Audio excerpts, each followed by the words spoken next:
Dear student, today we start our chapter set of class 11th.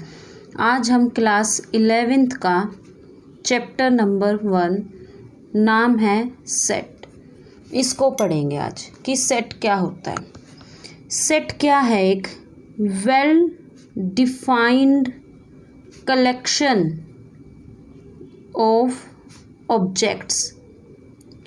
Objects की well defined collection है कौन? Set.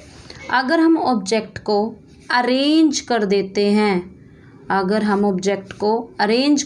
हैं, एक proper way में, यानी अगर हम एक प्रॉपर वे में अपनी ऑब्जेक्ट को अरेंज कर देते हैं तो जो कलेक्शन बनती है हमारे पास उसको हम क्या बोलते हैं? सेट। जैसे एग्जाम्पल क्या है? वोवल्स। जो वोवल्स हैं in English alphabets, English alphabets में जो वोवल्स हैं वो एक कलेक्शन है। किसकी? वोवल्स की। कैसे कलेक्शन है? क्योंकि हमें पता है इंग्लिश में vowels A, E, I, O, you, इन 5 के अलावा 6th वोवल नहीं होता। ठीक है, यानी ये केवल इसके अंदर 5 आ सकते हैं, छठा अल्फ़ाबेट नहीं आएगा। तो इसलिए ये एक क्या है? अरेंजमेंट है। किसका? अल्फ़ाबेट्स का। किसकी फॉर्म में? वोवल्स की फॉर्म में। इसलिए हम इसको क्या कहते हैं? सेट। किसका सेट है ये? वोवल्स का। ठीक है, नेक्स्ट आता है हमारे पास रिप्रेजेंटेशन ऑफ सेट। हमने सेट को तो पढ़ लिया, अब हमें ये भी तो पता करना है कि सेट को लिखते कैसे हैं। इसको अगर हम किसी दूसरों को बताएंगे तो उसको कैसे रिप्रेजेंट करेंगे? तो सबसे पहले हमें क्या करना है, अगर हमारे पास कोई ऑब्जेक्ट है उसका नाम होता है, यानी सबसे पहले हमें नाम रखना है किसका? सेट का। दूसरा क्या है? उसके अंदर एलिमेंट होते हैं। एलिमेंट जैसे मैंने क्या बताया, अब ऊपर वाले एग्जाम्पल में ले लो, ये क्या है? वोवल्स हैं। ठीक है, और ये क्या है? हमारे पास एलिमेंट्स हैं। तो जो नेम है सेट का उसको रिप्रेजेंट करते हैं कैपिटल लेटर से, जैसे ए, बी, सी, कुछ भी हो सकता है। एलिमेंट्स को लिखते हैं स्मॉल लेटर से, जैसे ए, बी, सी।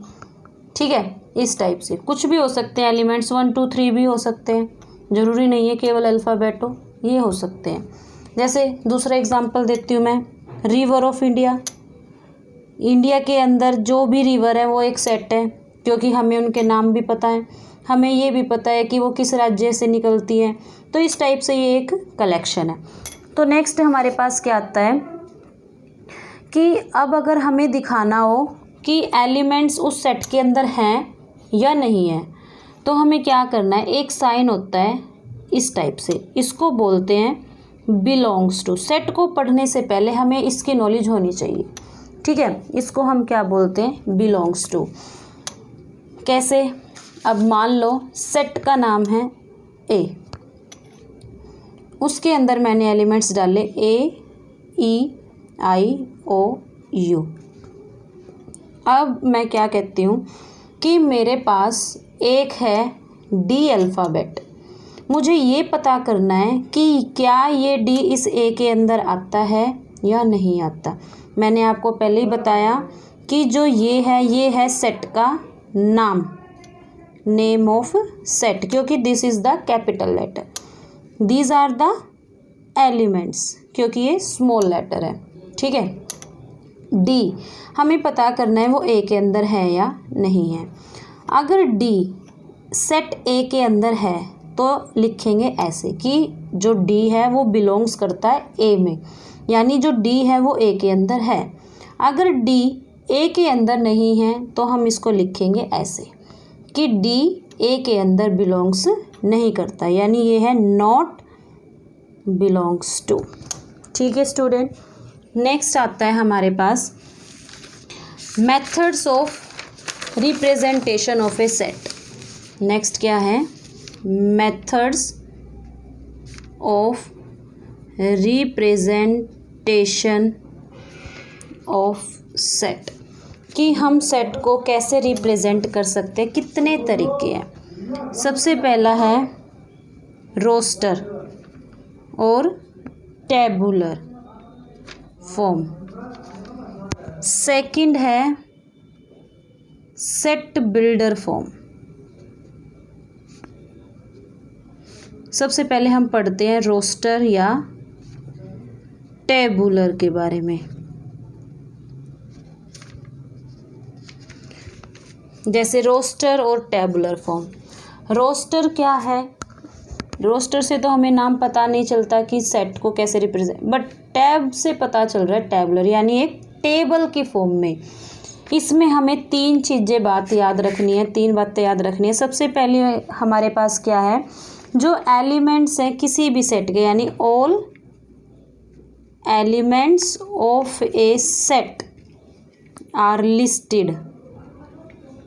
यानी सबसे पहले जो सेट के एलिमेंट्स है वो लिस्ट की फॉर्म में होने चाहिए। कैसे? ऐसे 1 2 3 अप टू, यानी जिसको हम साफ साफ पढ़ सकें, इस टाइप से कि हमें साफ साफ समझ में आ सके, लिस्ट की फॉर्म में होना चाहिए। दूसरा, जो एलिमेंट्स हैं उनको सेपरेट करना है कॉमा से। Elements are separated by commas. Third क्या है हमारे पास, जो भी एलिमेंट्स हैं अनक्लोज्ड होने चाहिए विद इन ब्रेसेस, और वो भी ब्रेसेस कौन सी है?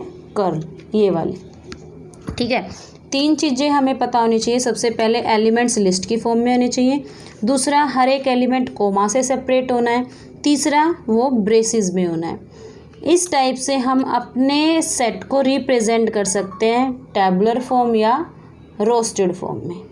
ठीक है, नेक्स्ट है एग्जाम हमारे पास set builder form. Set builder form क्या होती है? इसके अंदर हमारे पास एक मेन प्रॉपर्टी होती है। इसके अंदर एक प्रॉपर्टी होती है जिसको हर एक एलिमेंट पोसेस्ड करता है, यानी हर एक एलिमेंट, ऑल एलिमेंट सेटिस्फाई दी प्रॉपर्टी। अगर एलिमेंट उस प्रॉपर्टी को सेटिस्फाई करते हैं तो वो एलिमेंट है जो है वो सेट में जाएगा, अदरवाइज वो सेट में नहीं जाएगा। ओके स्टूडेंट, जैसे मेरे पास क्या है, एक मान लो वोवल्स का ही मैं एग्जांपल दे रही हूँ।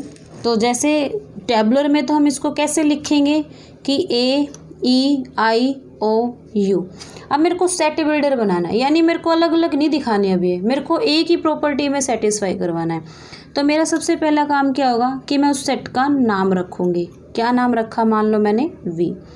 दूसरा, ब्रेसेस में होना चाहिए। मान लो इसको जर्नल में क्या कह रही हूँ, एक्स, कि ए ई आई ओ यू क्या है? एक जर्नल एलिमेंट है एक्स।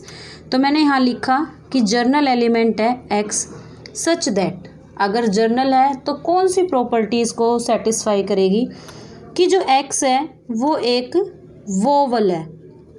ठीक है, किस में है वोवल? इंग्लिश अल्फ़ाबेट्स में। ठीक है, कि एक्स कोई भी एक एलिमेंट है सेट वी का जो कि वोवल है इंग्लिश अल्फ़ाबेट्स में। अब मान लो सबसे पहले मान लो ए ही आता है, मैंने देखा ए इज़ ए वोवल। अगर ए वोवल है तो क्या कहता है वी सेट कि जो एक्स है ना वो वोवल होना चाहिए। तो मैंने देखा कि ए जो है वो वोवल है, तो वो किस में चला गया? वी में, यानी ए बिलोंग्स टू वी। अब मैं अपने एलिमेंट्स बनाती हूँ, यानी ए आ गया। दूसरा मैंने देखा कि बी तो वोवल नहीं है, तो ये नॉट बिलोंग्स टू वी, तो ये वी में नहीं जाएगा।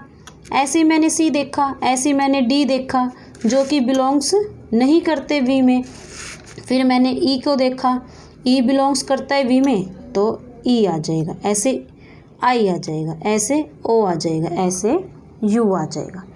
ओके स्टूडेंट, तो ये है हमारी सेट बिल्डर फॉर्म, यानी जो भी इस प्रॉपर्टी को सेटिस्फाई करेगा वो सेट में जाएगा, अदरवाइज वो सेट में नहीं जाएगा। ओके। नेक्स्ट हमारे पास फर्स्ट एक्सरसाइज में केवल आपको यही समझना है कि सेट क्या है, इसको रिप्रेजेंट कैसे करते हैं, ठीक है, इसके मेथड्स क्या क्या है रिप्रेजेंट करने के लिए। नेक्स्ट वीडियो में हम अपनी फर्स्ट एक्सरसाइज को समझेंगे कि कैसे अपने क्वेश्चंस को सॉल्व करना है। ओके।